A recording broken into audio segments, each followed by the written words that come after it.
Let's start with this. Stolen guns, missing drugs. The arrest of an evidence clerk has now uncovered problems inside two different North Texas police departments. As our I-team found, it has cost taxpayers, and that may have actually hurt some criminal cases as well. There's a lot to dive into here and unwind. So Andrea here to walk us through everything tonight. Tell us what you know. Yeah, absolutely. We started when DeSoto police searched their former clerk's home earlier this year. They say they found more than a dozen guns that had been seized as evidence in criminal investigations.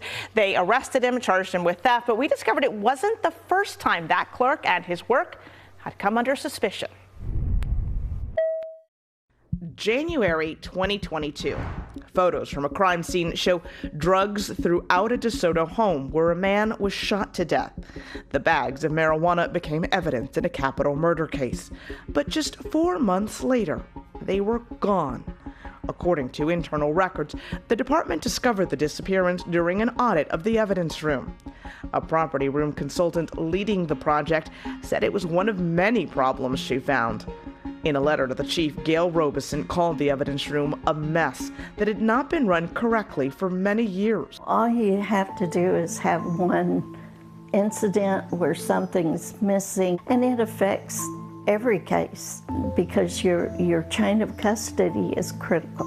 Colleen Dean is a longtime evidence room technician who is now retired. She was not involved in the DeSoto audit, but has conducted similar ones for dozens of departments over the years.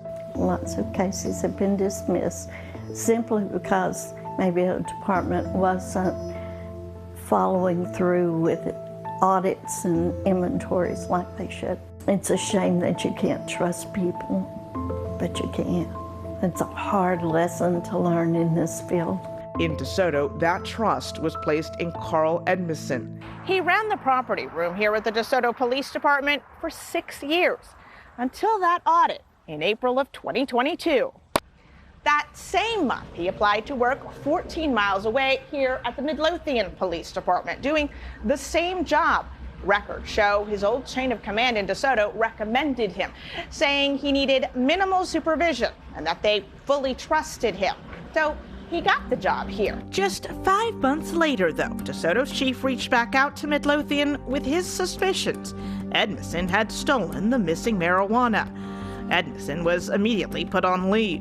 In December of 2022, DeSoto PD filed charges against Edmondson.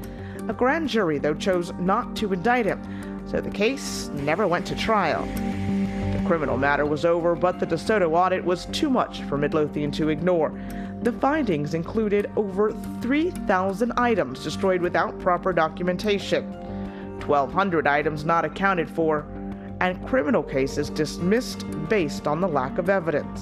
In a memo, the Midlothian city manager wrote, "The evidence of improper management is overwhelming, and had this information been available, Mr. Edmondson would not have been offered a position with the Midlothian Police Department." By the time the city fired him, it was September of 2023.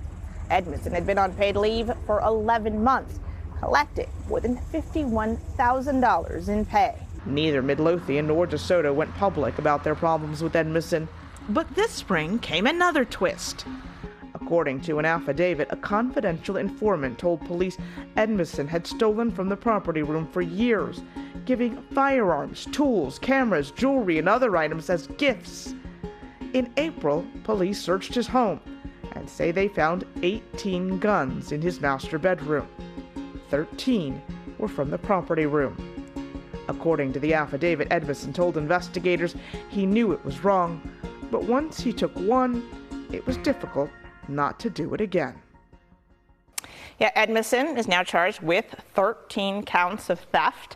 DeSoto's police chief, we wanted to talk to him for the story, but he did decline to answer any of our questions, saying he doesn't want to do anything to jeopardize the case. Right? You mentioned toward the beginning of the piece that first investigation into him started with the audit, and they found the property room. The consultant's opinion was a mess. Right, yeah. Can you elaborate? I mean, that's a pretty general term. We all have our own definition of what's a mess.